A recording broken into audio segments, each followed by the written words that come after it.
In a video I posted a few months ago, I explored the Mandela effect and the main theory that it is based on, as well as also discussing some examples that had possible explanations. In this series, I want to debunk and analyse some more Mandela effects.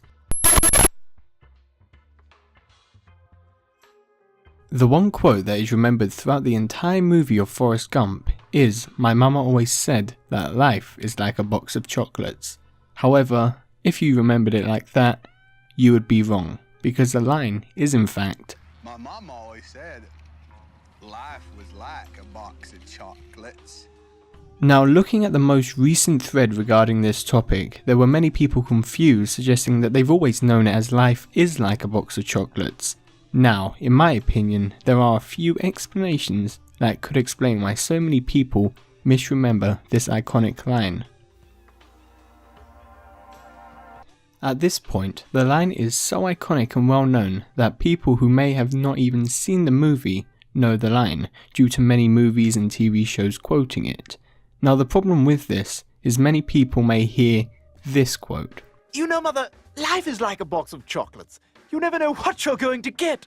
And think that they are referring to this quote. "My mama always said life was like a box of chocolates." Which is not the case. The line that they are referring to is in fact this one.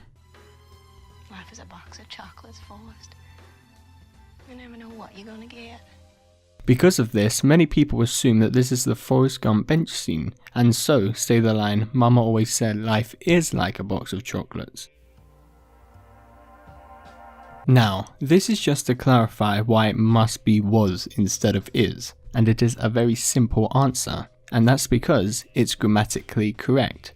Since the past tense of is was, and Forrest is referring to what his mother said in the past tense, the sentence would have to go, "Mama always said life was like a box of chocolates."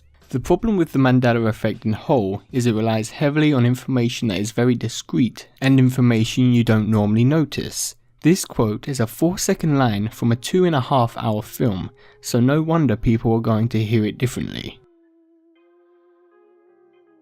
What colour are Adolf Hitler's eyes?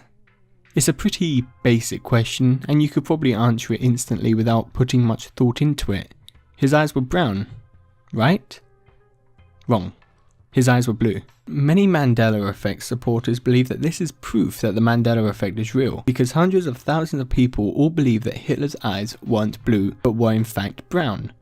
Many people support these claims that his eyes were brown because they thought that it was weird that he wanted an Aryan race with blue eyes and blonde hair even though he had none of those qualities.